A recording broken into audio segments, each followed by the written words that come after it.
tripartite division of base, shaft, and capital, every inch a proud and soaring thing. The Chicago School influenced the birthplace of modern architecture, the Bauhaus, a really famous art compound in 1920s Germany, long before it became a 19...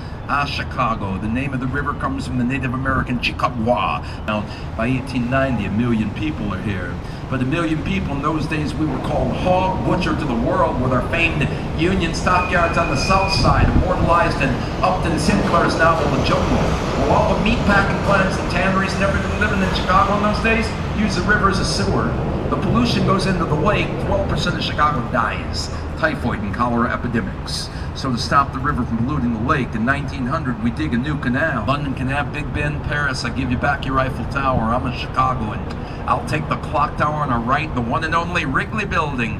1921, Graham Anderson props in white.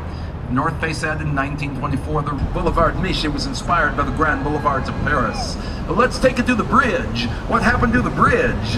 The bridge itself we named to Sable Bridge because we will honor our first permanent resident, the French-speaking fur trader from Haiti, Jean-Baptiste Montoussab, started a fur trading empire right about there where the Wringley Building is, way back in 1779. Looming on our right from Spire from 2009, Adrian Smith, architect for Skidmore, Owings & Merrill, Trump International Hotel and Tower. 92 stories, 1,125 feet. Now it is listed as the second tallest building in Chicago today, but I can name 3 buildings taller in the city. But it is legitimately the second tallest building in Chicago because the architect is using a common architectural trick we use to expand height. He put a needle on the roof, a spine. If you wanted to drink during Prohibition, you went to an illegal tavern called a speakeasy. Rumor has it there was one right below that dome. And on our right, please get a picture of Ludwig Mies van Dro's final American Commission, AMA Plaza, 1971. That's what's happening with the Reed Murdoch Center. You don't have to start from scratch. Take an old building and reinvent it. So this warehouse from 1913 is now river-me soft soil means if you want to anchor a building in Chicago, we must use columns called caissons. Your support posts are watertight, box-like structures that you fill with concrete, and you got to send them down 65 feet. Get through the softer clay to hit something solid throughout the day. Ladies and gentlemen, welcome to the beginning of Chicago. This is Wolf Point, the confluence of the East Branch, which we are on, meeting the South Branch left, the North Branch right. If it were the early 1800s, we'd be having a drink. Before Chicago was a city, they built 3 bars, 3 taverns, so we would never have to worry about thirst again. Where you see the Bauhaus Sun-Times newspaper headquarters, and the first of 3 luxury rentals, Wolf Point going up, Miller House Tavern, 1827. Directly ahead of us, this awesome new office complex called School Bridge, no longer in use, but a piece of history, the Chicago-Galena Union Railroad.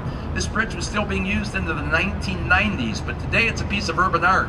We keep it around to scare the people living over here at Fulton House on their left. Harry Weiss, 1981, one of the first loft conversion units in Chicago. Now, I know everyone is looking at this new building that looks like an inverted pyramid as we head for the South Branch. Latest building on the river just completed, 150 North Riverside tracks. Amtrak and Metro trains are going downtown to Union Station and Ogilvie Transportation Center, and that's why this building has this inverted look, because you are dealing with railroad tracks on the west. That's the lobby wall, but you couldn't put a solid wall in there to weigh the train, and the river on the east. Now, in addition to that, as part of the Urban Waterways Design Project, you want to do a little park. So nobody dared touch this property for like 17 years I've been on the river. Because essentially, this is the cantilevering of the top 8 floors. You see it here and on the other side. That opens it up, so they save you that part. Now, here's the thing. If you're going to cut your outer walls away, what's holding the building up? They're working on the same thing I'm trying to get back to, a strong central core. It's the caissons, my friends. Now, in this case, the caissons are for Skidmore, Owings & Merrill, Dr. Fazler Khan.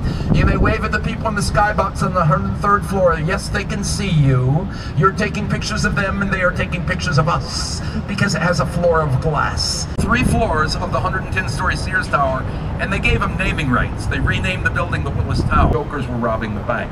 Now, the building itself is Art Deco, 1921. If we make a right triangle from the Sears Tower, halfway down, can everyone see the modern skyscraper? With a postmodernist did not really imitate history as much as they would reinterpret history. Now, we see it at work right now. Right is our Illinois-Vietnam War Veterans Memorial and Wall, and it is truly a favorite of Chicagoans. In front of the Aon Center, we see two buildings of note. In the background with spire and diamond roof, this is 2 Prudential Plaza, second building of Prudential Insurance. It's postmodern Art Deco from the 1990s. You see a little bit of the Chrysler building in remain. It's going to become a boutique hotel called the St. Jane. And I think that's very exciting because it's going to be, St. Jane refers to Jane Addams, who's actually ostensibly in Hindenburg in 1937. The dirigible fell out of favor. That is the Chicago Bubble guy, bubbles for everybody. I think he worked for the Hawaiian entertainer Don Ho many years ago. Oh, the Hancock Center, what do you think we call it? Streeterville, in honor of our culinary visionary, Captain George Wellington Streeter. Lake Point Tower condominium, shipwright and Heinrich was inspired by their teacher Mises' idea for an all-glass tower in Berlin. And although I've called this great building of great lakefront